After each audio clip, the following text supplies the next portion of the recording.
All right, folks, new for this year is the 7th generation Lenovo Legion 5i. There's also an AMD version, which is the Legion 5, so no I.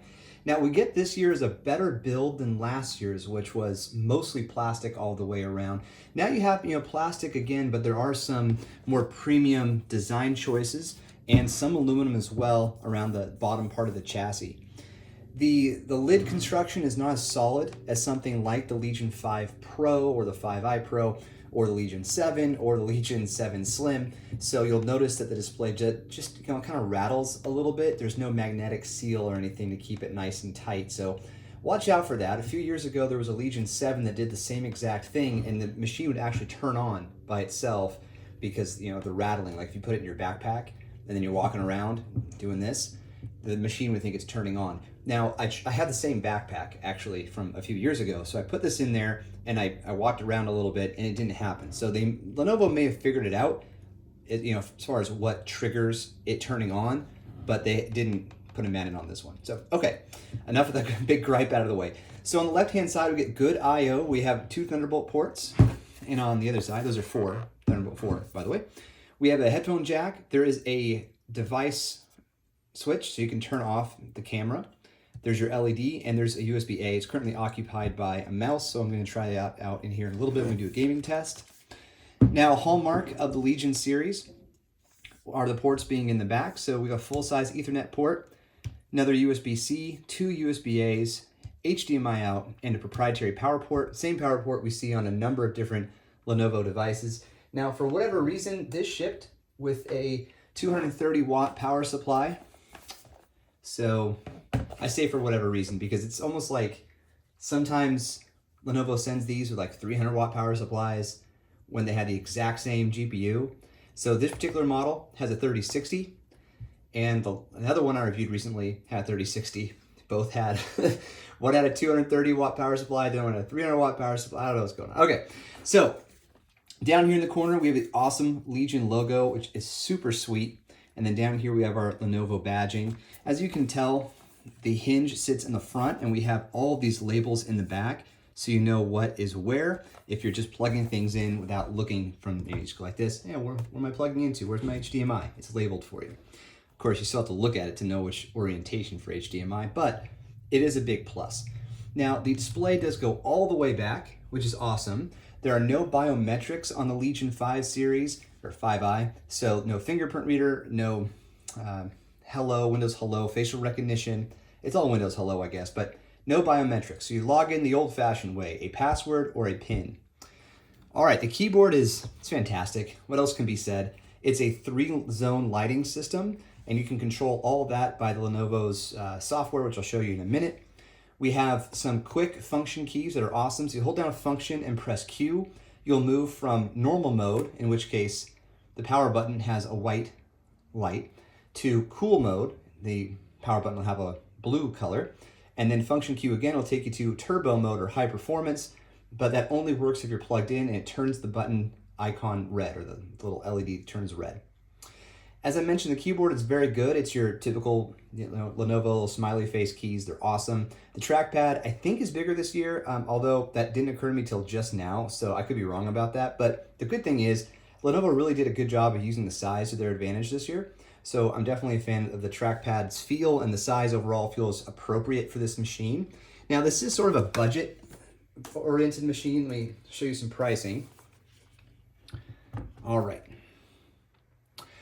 So I'm looking at Lenovo's main website right now, and as you can see, there are some really good sales going on. The Legion 5i Gen 7, this is a 15-inch device, by the way, not a 16-inch device, coming in with a 3050 Ti, and I'll show you the other specs in a moment. Just look at that price, okay? So $1,530, but on sale, about 25% off. So if we look at the specs, you get an i5 12500H with 16 gigs of RAM. So you're gonna have 8 gigs soldered and another slot available, and in that slot will be an 8 gig. I mentioned 3050 Ti, 1080p. Now the 300 nits is actually, it's low, and that's across the board. So every model, as far as I can tell, comes with 300 nits of brightness. So it doesn't get nearly as bright as like the Pro series or the Legion 7 series or the Legion 7 Slim. All right, 720p potato cam, so this is definitely not meant to blow you away with the camera. And this is only a 60 watt hour. Okay, so my test unit has the 80 watt hour battery, and I'm getting about 5 hours of battery life for like normal use, right? Office work, browsing the web with multiple tabs open, the brightness down to about halfway, the volume down about halfway, no keyboard backlighting, about 5 hours. Now I think that if you, and this is a 1080p screen, I think if you were to, put it in cool mode, so the blue mode, and best battery life, you might be able to get another hour. But I just kept it in balance mode because I think it's, at least for me, that's what I want to do. I misspoke earlier. I said it was 3 zones of lighting. It's actually 4. My apologies for that. So the question of like the optimal build to get, I'm an i7 16 kind of guy. So if you went i7, 3060 and 16 gigs of RAM, half terabyte SSD, the SSD and the RAM you can upgrade on your own over time, then you're looking at $1,400, normally $1,830. Well, for $1,400, it's hard to find a 15-inch machine that has this decent of build quality. Again, it's not an all aluminum machine or anything like that, with the latest specs, with good performance and good reputation like Legion does. So it's not a bad way to go. But if you're gonna put the money in, you gotta know what else is out there. And unfortunately, I don't get my hands on a lot of other manufacturers' gaming laptops. It's really just Lenovo and Razer for me, the occasional MSI. But I've heard good things about a lot of different brands, and I've heard bad things too. So do your research. But if you're here because you're leaning towards this device, you've already done enough homework, like you're happy with the amount of research you've done, then I think you've come to a right place, because I'm going to show you some gameplay and I'll talk to you about what I experienced with performance. And overall, I think this is a really good machine. It's a comfortable purchase. I don't think it's a risky purchase, right? Like if you go out and buy a high-end Razer or a high-end MSI, like the Razer Blade Advanced 15 or the MSI Stealth, those are $2,000 plus. Maybe you catch the MSI on sale like at $1,800, $1,900, and you could probably get a 3070 in one of those machines. So you get a little more horsepower on the GPU, which is really important, right? You probably get a better display with more nits and quad HD and all that.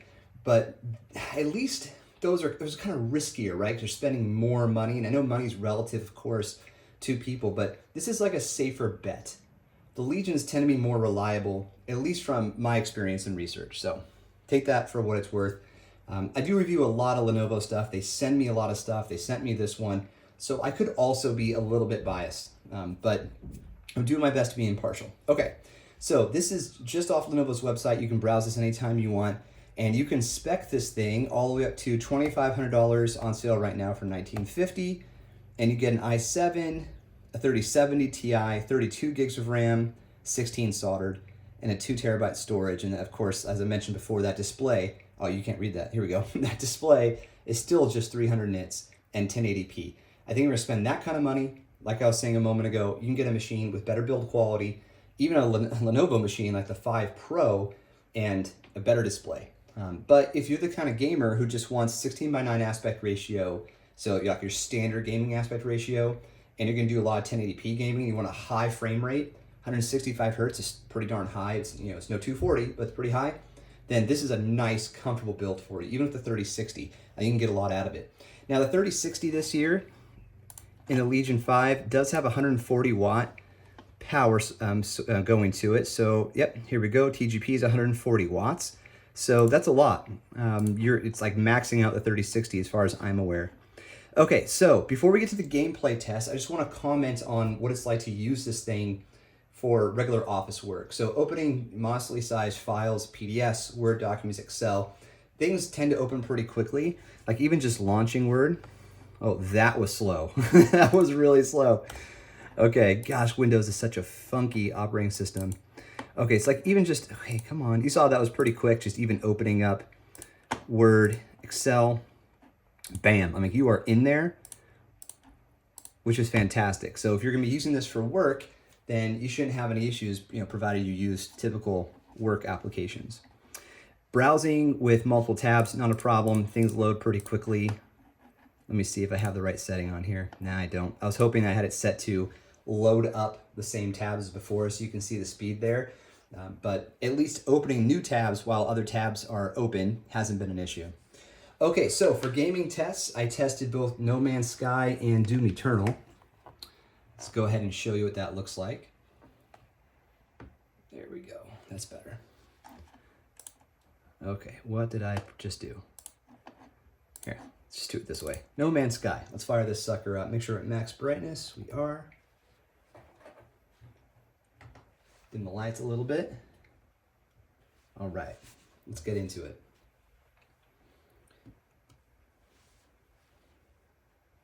Don't fall asleep on me, folks. No Man's Sky just takes a little while to load up.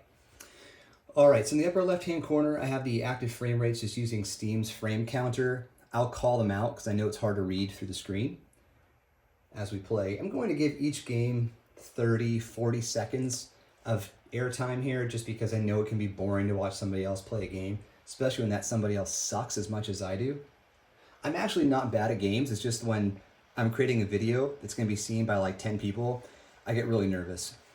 Okay, so here we are. Let's take a look at the settings real quickly. So first of all, I went with enhanced settings. So I want to try to get higher frames.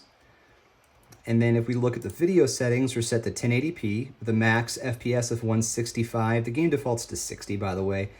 And we are using that 3060. Let's get after it. Right now we're at 137 frames per second. Now we're at 133, 140. Boom, 155. That's great timing. All right. I normally play this with a controller, so I don't remember how to do any of the mining. Hey, there's some little dudes. Let's check out this dinosaur. 122 frames per second, 120, 104. All right. There we go. I guess you just click to mine. That's not bad. Yeah, not much of a frame rate change as I was mining. All right, so let's take a look at Doom Eternal now.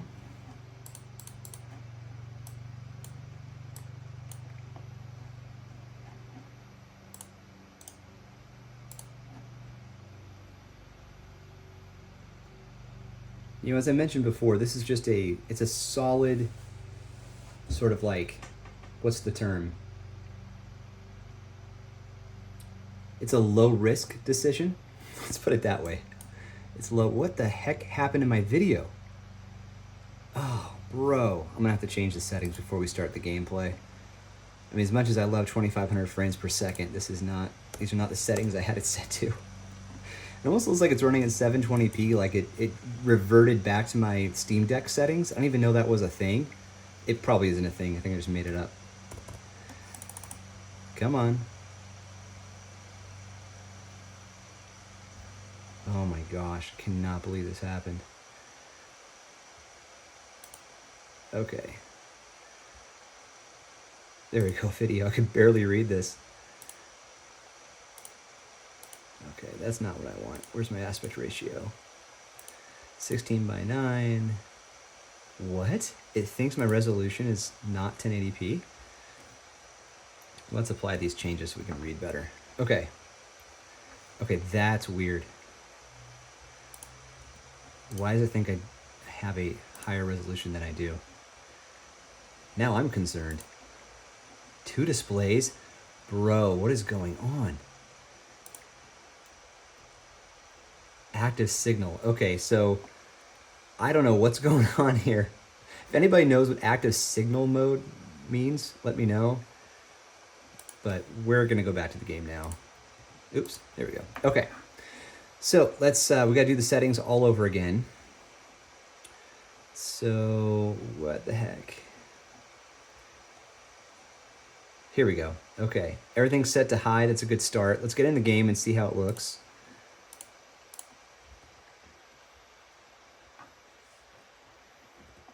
All right. Right now we're getting well over 165 frames per second. I saw 175. I saw 200 for a moment. Yeah, it looks really good. There's no screen tearing whatsoever. This is a good screen. Boom. Cut that guy in half. Warning, this video is not for children. I was totally playing Doom when I was a kid, but you know, it's different these days. I mean, it's way more violent now, I guess. All right. We gotta adjust these settings. This is pretty good. Oops. Okay, let's go from high to maybe nightmare. And apply. Oh, we don't have enough RAM. Okay, we'll go ultra. Damn, that's the one, huh? Boom. Okay, let's just try that. So mostly ultra. And we're still, okay, good, it dropped now. Okay, so we may have found optimal settings, 165, 164. Wow, okay, boom, 199. And you can hear the fans. I mean, it's not quiet, but this is not meant to be a premium device where you get, better cooling, lower noises, thinner fans and more of them. This is a comfort choice, right? You can rest easy. You picked a good machine if you pick something up like the Legion 5. Okay, before I embarrass myself further on how I play games, let's quit the desktop and get this thing quiet down a bit. Now, I was running that at normal mode, so I didn't do any kind of, man, that USB-C is tight. Now, I didn't do anything to enhance the amount of graphics capability. So if you watch channels like Hardware Canucks, they do a really good job of breaking down how those modes actually work. And what they tend to find across the board with these RTX 3000 series cards is that whomever the manufacturer might be, when you ramp up into a turbo mode, you don't actually get that many more frames relative to like the noise and the heat that it generates. So I tend to play my games on just regular mode. Now, of course, my power settings are not set to balanced or best power. They're set to best performance, which, is an important thing. Okay, so lastly, let's touch on, look at my screen resolution. I don't know what's going on, guys. Okay, I should have plugged my mouse back in. So this is Lenovo's Vantage software. Now, in this software, there's a couple things that you can do. Number one, you can just manage your system, right? Whether you're going to overclock or boost, if you want to lock your touchpad, there's a lot that you can do here. And do system updates. You can manage your warranty as well. But what I want to show you is the Lenovo Spectrum software. So this is for key management. You'll see the 4 zones listed here. There are some presets and there are up to 3 profiles. So there are some built-in effects that you can then customize. You can do like a breathe effect, and you can choose to divide into 4 areas or not. If you do, then each area can have its own color depending on the effect that you chose. You can also control the brightness, so you can have some zones be brighter than others, and the speeds would vary as well. It's easy to use. That's what I like about it. Now, when you have zoned lighting versus per key, there's more opportunity to keep it simple, but I do like that in this case, Lenovo has a really good software. They've really come a long way in the last several years. They used to work with Corsair a lot, and it just, as time goes on, systems tend to improve, and whether it's Corsair or not, Lenovo this year, Spectrum, way easier to use than past software implementations. So, Legion 5, a really nice step up from last year. What I'd love to see Legion do is go all aluminum. I know that's probably going to spike the price a little bit more, but there's also nothing wrong with going a generation back. So there's always opportunity to save money in a variety of ways, whether it's going with an older model or a used model, or trying to find an overstock or clearance item, waiting till the end of the generation or the start of the next generation cycle. So I think going more premium hopefully would drive more demand towards Lenovo products, and prices can then change appropriately.